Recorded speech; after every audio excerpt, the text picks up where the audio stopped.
Hi everybody, I'm Christina Macauley. And I'm Kyle Kittleson. Thanks for joining us for another edition of Orange Slices.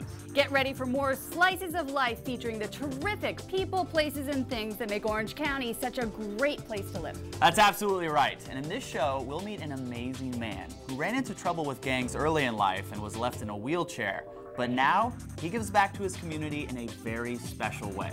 We'll also be going inside the outdoors, where lessons in earth science and natural history come to life at the Shipley Nature Center. But to get things started, I have the best assignment ever. My bags are packed and I'm heading out on an epic adventure to Southeast Asia. I love this job. I never even knew we had a travel budget. Okay, I have my passport, I have my English translator app. I am off. Okay, have a nice flight and have fun. I didn't have the heart to tell him. Kyle isn't getting on a plane. He doesn't have to.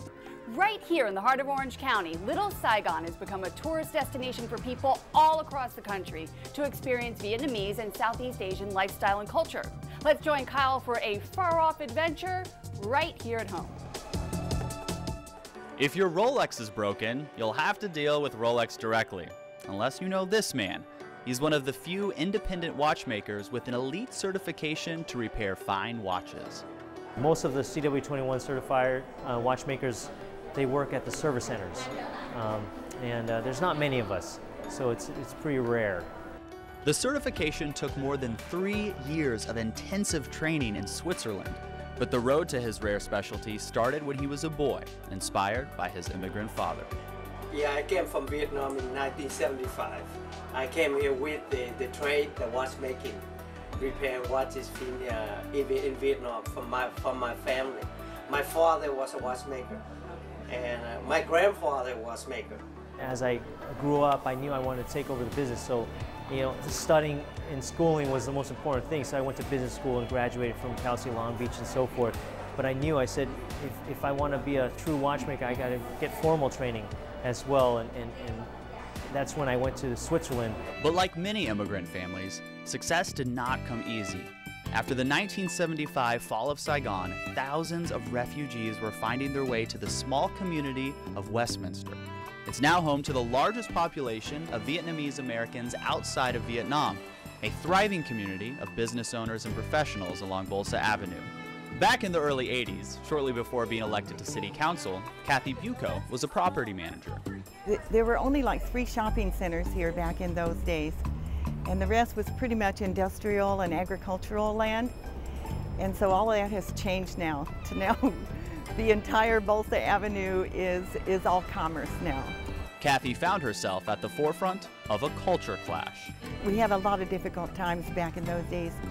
You got to remember, Westminster itself was a small little suburb, little bedroom community. This was a real sudden and dramatic change for them as far as the demographics. So it was not very well accepted in the beginning. A lot of businesses were concerned. As local residents were struggling to understand their new neighbors, the refugees were struggling to make a new life. A lot of the people who came here first were professional people. These were the people that were able to get out of Saigon during the war, and so they were doctors and lawyers, judges, professional people. So they couldn't be a doctor or a lawyer or a judge or a professor here at that time. And so the best thing they could do is open a business.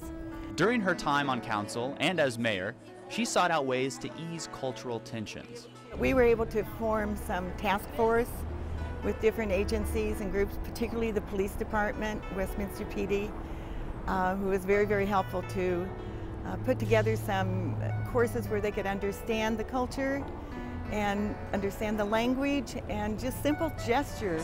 Certain things, just like the way you wave at people, the way you try to direct people, or try to understand certain hand gestures, and that were in their country not a good sign. And so, but it took an understanding on both sides. And I think the county's efforts were beneficial in trying the whole assimilation process. Little Saigon has now become a travel destination for Asian Americans looking for a taste of home and for world travelers looking for a shortcut to the heart of Vietnam. You find products here you can't find anywhere else, and it's like if you were going to an Asian country, what you would try to find there to bring home, well, they can come here. So people from all across the United States certainly come here. You can see license plates from all around the whole United States here on any given day. A lot of our customers are from other states, not just California. Little Saigon is one of the biggest and largest cities of Vietnamese communities outside of Vietnam itself. So a lot of Vietnamese people from all over the country love to travel and come here. And of course, this is the place for lovers of lemongrass, shrimp paste, and all things that make great Vietnamese cuisine. I say in Little Saigon, you can actually eat a meal every day of the year at a different restaurant. There are that many restaurants to choose from. I think it's sometimes that people aren't used as it could be a nice culture shock to them and see various foods, clothing, toys, and even watches like we have. I had the day off and read a lot about this shop, and they have a great reputation, some beautiful merchandise, and just wanted to come in and do a little bit of window shopping, and I heard some neat things about it, so it's just kind of fun to see what they got.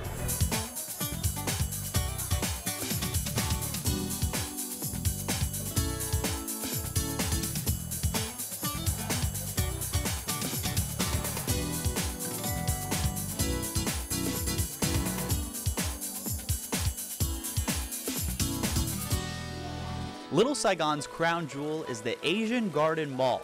It is the largest Vietnamese-owned and operated mall in the U.S., featuring dozens of shops for the whole family.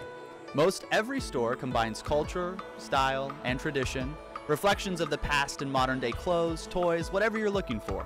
The mall is also home to one of the largest jewelry centers on the West Coast, with 150 individual stores. From gold and diamonds to fine jade and gemstones, you'll find great deals as vendors compete side by side to win your business. You can spend the day here and still not take in all of the shops and restaurants. You can even make an appointment with the dentist or the local optometrist. My parents, like many others before them, they came here at the Fall Saigon in 1975. They were here as refugees, and they came here for opportunities. And as a Vietnamese American growing up here in the U.S., we have opportunities that our parents before us gave to us. Andreen Nguyen went to UCLA for undergrad and UC Berkeley for optometry school. He went on to open a private practice in Los Angeles, but discovered the Asian Garden Mall after meeting his wife.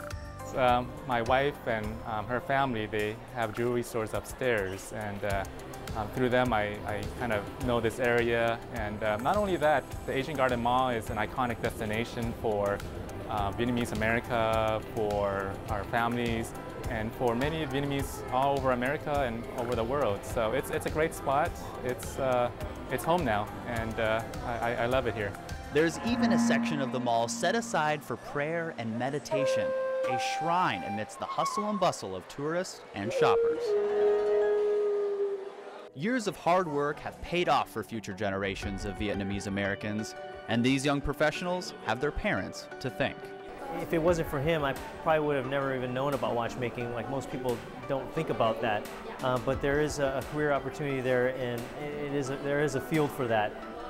It's a dream to grow up here and just start from scratch for them, and now that our families are more comfortable, we're able to realize our dreams. So that's something a gift that our parents have given to us. Kathy is proud to also have played a key role in the success of Little Saigon, but she says there's still work to be done. She keeps busy these days as a business development consultant. We don't have a major hotel here. We have some larger motels and but people are here and those motels are all full all the time. And this would be, I think, a real benefit to the community, because the people would not only come here to visit, but they would stay here longer and shop more often. And if we had a conference room and a banquet room, we could have events, and that's really very necessary here. We've come to a time where this should happen. Kathy is also lobbying for a much-needed parking structure at the mall. If you plan to visit soon, allow extra time to find a space in the busy parking lot. The Asian Garden Mall is open daily from 10 to 7. Now, from Little Saigon, we're going on a journey through Orange County's natural wilderness. This is a place where city kids learn what the area used to look like before all of the homes and shopping centers. Let's catch up with Kyle at the Shipley Nature Center.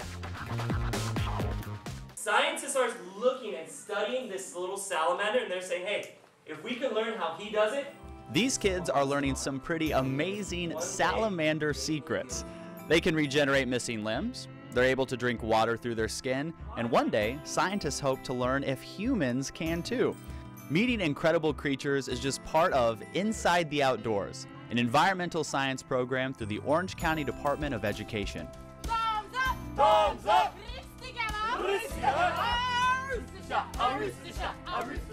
It's funded primarily through grants and donations. Stephanie Smith is the operations manager. I love my job. I've been here for 15 years. It's fantastic. It's very rewarding. The staff is great. They're very professional and they know what they're doing. And the kids, it's great to watch the kids in action and they see science in a whole new form coming outside. Is we try to teach as much hands-on activities with the kids as possible. We try to keep them engaged. Everything that we write as far as curriculum is based on their age and grade level. The best way to teach kids science is to let them actually be scientists, conducting their own experiments or exploring the world on their own. But at many schools, this kind of hands-on learning just isn't possible. We've heard over the years that there are students that come out on our field trip and they're out with us between 2 and 4 hours, and that is their science lesson for the school year. The curriculum includes physical and life science lessons ranging all the way from preschool through high school. 3rd and 4th graders are learning about Native Americans. So the 3rd graders do a Gabrielino program where they learn about the local Native Americans to this Orange County area. And the 4th graders do more regional Native American. That all ties with their standards in the classroom. With the kids that are part of Inside the Outdoors, we're teaching them ancient things, really, how Native Americans lived when they actually lived on this site, how they fished, how they hunted, and the actual structures in which they lived. The Shipley Nature Center is just one of over a dozen program sites throughout the county, but it's one of the most popular, a rare oasis of natural space. Obviously, we've built houses and shopping centers and streets, and we've covered over all of our natural setting. But this 18 acres has retained as much naturalness as we can hopefully keep, and therefore it enables kids especially to have the opportunity to see what it could have been like if all of these houses weren't here. Shipley Nature Center is one of our most popular programs, and we do living history and ecology programs here from kindergarten through 4th grade, and then in the summertime we do summer camp.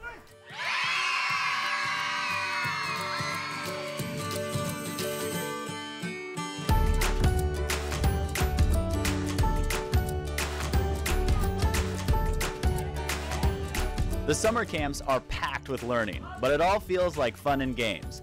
This day is getting started with a round of camp songs and skits. Hey, Bo Diddley Bop! Hey, Bo Diddley Bop! I wish I was back on the block! I wish I was back on the block! I try to make sure that the kids see me being excited to be outdoors. You know, my love for the outdoors is the reason I'm out here. This might look like recess time, but it's actually a science lesson. One of the newer programs we developed is called biomimicry. And biomimicry can be a difficult concept for some students. So the way we try to incorporate that, make it a fun activity, is we actually involve some relay races with the kids. Inside the Outdoors recently marked its 40th year of service. In addition to the camps and field trips, there's also a mobile program they bring right to your school called the Traveling Scientist. Where we take science and live animals into the classroom, and this allows schools to not have to pay for buses, and then we take programs to them. For some of the kids, Inside the Outdoors may open doors to a career. These 3 students have taken the next step to become junior naturalists. They know more about the natural world than most grown-ups. So this is a sycamore tree, It only grows in areas where there's a lot of water because it requires between 300 and 500 gallons of water per day. These berries turn red like in the winter, and it's why Hollywood is called Hollywood. Well, there's many different kinds of animals in Shipley Nature Center, and so we have herbivores, which have the grinding teeth, and then we have the carnivores, which only eat meat, which are the sharp teeth, and then the omnivores, which have the sharp and grinding teeth. So this is a mule deer skull, and there's the grinding teeth, which means it's a herbivore. Well, there are professions that they can do as well when they're older, whether it's a biologist, botanist, you know, as they get older, where they can be outdoors and learn about animals and plants and ecosystems, you know, just like I did in college as well. Courtney Cooper has been involved with Inside the Outdoors for the past 7 years and plans on becoming a zoologist. It looks pretty small to be a coyote burrow, but it looks like it could be a rabbit burrow. And it looks like it probably could have been used recently because there's no cobwebs built up like right in front of it. On the count of 3, 1, 2, 3. Da, da, da, da, da, da. If you'd like to see for yourself, come explore the Shipley Nature Center. The public is welcome Monday through Saturday from 9 to 1. We have regular tours. Anyone can come and request a tour, and we will cheerfully and happily take you around and show you everything because we're very passionate about this place. And if you're a parent or teacher, Inside the Outdoors has so much to offer. We not only teach at Shipley Nature Center, but we have about 14 other field trip sites in Orange County. We have many different traveling scientist programs that are more affordable if teachers don't want to get out of the classroom and pay for buses. We also do service learning projects, which is a great opportunity for kids to learn an education piece and then use their ability with their teammates to create a project and then teach other people about that project. So if they want to create a recycling program in school and then teach the entire school what they're doing, that's a service learning project. Get the details on projects, camps, field trips, even birthday parties by visiting their page on the Orange County Department of Education's website at ito.ocde.us. That website again is ito.ocde.us.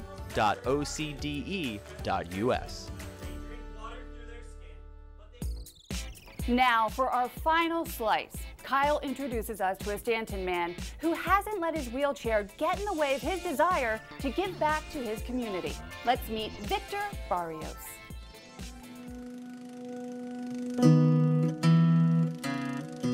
As a teenager in the late 80s, Victor Barrios was headed down a dangerous path. As he approached his 18th birthday, there was a high probability of winding up in jail or worse, one of those stories you read about of a life cut short. The day finally came when a bullet dramatically changed his life. When I was 18, I was gangbanging and I was chasing a rival gang member, and he turned around and shot me. And as a result of the incident, I was left paralyzed. During Victor's long road to recovery, he was determined to make a new life for himself. He studied hard and earned a teaching credential. Although he's confined to a wheelchair, he worked as both a teacher and a coach. He continued his studies and went on to earn a master's degree. The hard part was getting used to having limitations. I know everybody says there's no limitations, but in actuality there are. You know, you can't walk, you can't fit in tight spots, but I always focus on what I can do. And I think staying positive and going to college and coaching, and of course having my daughter and my family, their support, helped me overcome anything, any obstacles. Victor has no photographs of his teenage years. Back in the day, he was well aware that photos could be used against him in court to establish gang ties. It's hard to believe that was once his life. It's a lot different. You know, you go from negative and causing chaos to doing something positive and now no worries. You can often find Victor mowing the grass here at Hollenbeck Park near his home. It's actually a story that goes back a couple of years when the city of Stanton was facing tough economic times. One of my very first council meetings, unfortunately because of budget constraints, we had to close this park. And as you could well imagine, the community got together and we've had about 100 people, standing room only, in our council chambers. Everyone spoke, voiced their opinions, and there was one individual in the back, Victor, who came in his wheelchair, and he spoke for 5 minutes and he said, "Let me champion the effort. I will go ahead, I will get a lawnmower, I will go ahead and cut this grass, I will maintain it, and I will make sure that the community stands behind me. It all started when the city fenced off the park and it closed the playground and the grass area for the kids to play. And I live in the community, and I felt that we could come together and work something out with the city to reopen the park for the kids. Victor's neighbor Steve Jones already had a ride-along mower. The two came back to the city with a plan to reopen the park by volunteering to maintain it. What we presented to the city was that we would cover the water and the landscaping of the park, and in turn they would take care of the playground and pay the electricity bill. Victor and Steve soon realized that one medium-sized mower wasn't enough to keep up with the job. They found a larger model for $500. So what I did was go to the neighbors that I know and ask for donations until we hit that $500 mark. Stanton is full of difference makers, and Victor is a prime example of one of those difference makers. Not only does he do his part, but he engages the community to come out as well. Victor and Steve have given this park back to the residents of Stanton. And for Victor, it's just another step in his journey to become the man he was meant to be.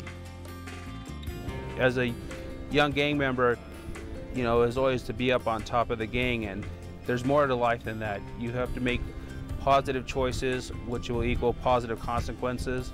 And when you do positive things, not only for yourself, but for your family and the community, it feels good.